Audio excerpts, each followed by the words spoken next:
प्यारे विद्यार्थियों नमस्कार। आज हम कक्षा 5 की जो नई कार्य पुस्तिका आई है बुनियादी कौशल विकास वाली, इसमें हम हिंदी में आकलन 1 का उत्तर आज इस वीडियो के अंदर हम देखेंगे। तो आपको आकलन 1 निकाल लेना है। ये वाला पेज, इसका प्रश्न नंबर 1 है। नीचे दिए गए गद्यांश को पढ़िए और उत्तर लिखिए। तो गद्यांश पढ़ते हैं। एक पेड़ के नीचे बिल में चूहा और चूहिया रहते थे। चूहा दिन भर रोटी की खोज में इधर उधर खूब दौड़ता रहता था। एक सुबह वह दुकान के अंदर रखी अलमारी में घुस गया। दिन भर उसी में छिपा रहा। शाम होने पर मालिक दुकान को बाहर से बंद करके चला गया। जब रात को चूहा घर नहीं आया तो चूहिया उसकी खोज में गई, लेकिन चूहा नहीं मिला क्योंकि वो अलमारी के अंदर है। वह निराश होकर अपने बिल में लौट आई।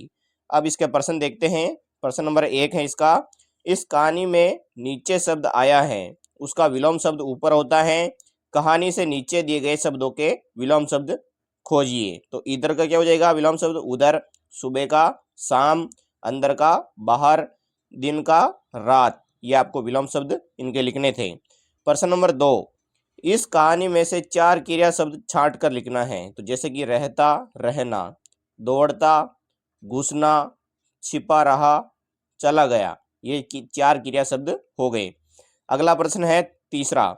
चूहा दुकान के भीतर खाने के लिए गया था।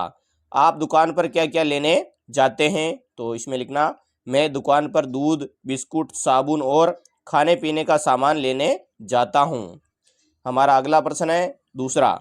उचित सर्वनाम शब्द लिखकर वाक्य पूरा कीजिए। तो यहाँ पर सर्वनाम शब्द दिए गए हैं कोष्टक में, इनका प्रयोग करना है रिक्त स्थान में। जैसे कि पहले में है मुझे आपका पत्र मिला, तो आपका क्या है? सर्वनाम है। तो पहले रिक्त स्थान में आपका लिखना है। दूसरा, राम को आपसे जरूरी बात करनी है, तो आपसे लिखना है। तीसरी लाइन, कल आप कहाँ गए थे?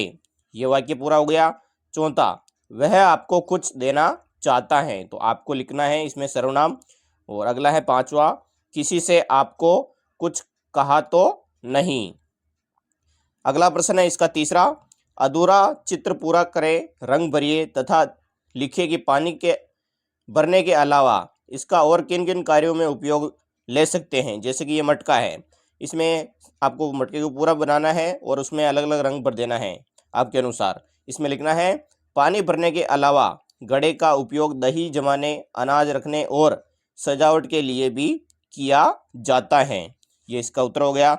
इसी का अगला पेज है इसका चौथा प्रश्न। नीचे दिए गए गद्यांश को पढ़कर प्रश्नों के उत्तर लिखिए। यहाँ पर 4 लाइनें दी गई हैं। आलस छोड़ो बच्चों जागो, आंखें खोलो जगो उठो, सब सोने का समय नहीं, अब सोने का समय नहीं, काम करो तुम जागो उठो। पहला प्रश्न इसका, कविता में छोड़ने की बात की गई है। क्या छोड़ने की बात की गई है? आलस। है, इसको आपको रिक्त स्थान यहाँ पर लिखना है। दूसरा, कविता में क्या करने के लिए कहा गया है? तो काम करने के लिए कहा गया है। ये इसका राइट आंसर होगा। तीसरा प्रश्न है, कविता की वह पंक्ति लिखिए जिसमें आंखें खोलने के लिए कहा गया है। तो दूसरी पंक्ति है ये, आंखें खोलो जागो उठो, ये आपको लिखना है। चौथा प्रश्न, उस दिशा का नाम लिखिए जिस दिशा में सूरज निकलता है। तो पूर्व दिशा में सूरज निकलता है, आपको लिखना है। प्रश्न नंबर 5, यहाँ पर नीचे दिए गए शब्दों में संज्ञा, क्रिया एवं सर्वनाम शब्द छांट कर लिखना है। तो यहाँ पर सब मिक्स है, तो इसमें सबसे पहले संज्ञा शब्द लिखेंगे। जयपुर, भारत, यमुना, देश, अंकिता, हिंदी भाषा, मोर, ये सब क्या है? संज्ञा है। अब क्रिया शब्द लिखना है। दौड़ना, हंसना, लिखना, करना, उठना, तैरना, पढ़ना। और सर्वनाम है मैं, तुम, वह, यह, वे, कोई, तुम्हारा। ये आपको सर्वनाम शब्द लिख देना है। तो ये आकलन हमारा कंप्लीट।